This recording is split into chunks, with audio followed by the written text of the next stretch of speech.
امام الانبیاء محمد رسول اللہ سے پوچھا گیا صلی اللہ علیہ وسلم، آج ہم چھوٹی چھوٹی باتوں پر دل چھوٹا کرتے ہیں کہ اللہ کے نبی صلی اللہ علیہ وسلم سب سے زیادہ آزمائشیں کس پر آتی ہیں؟ آپ نے فرمایا اللہ کے نبیوں پر سب سے زیادہ آزمائشیں آتی ہیں، اللہ کے نبیوں سے بڑھ کر کسی پر آزمائشیں کبھی نہیں آئی۔ تو فرمایا انبیاء کے بعد پھر فرمایا اس کے بعد ایمان میں سب سے لوگوں میں اونچا ہوتا ہے، اس پر اتنی زیادہ آزمائشیں آتی ہیں۔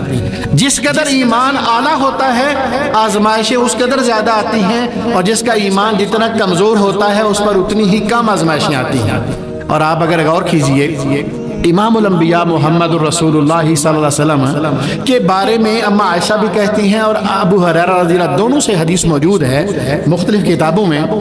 اللہ کے رسول صلی اللہ علیہ وسلم کے گھر میں کبھی 2 وقت کا کھانا نہیں پکا یہاں تک کہ آپ اپنے رب سے ملاقات کے لیے چلے گئے،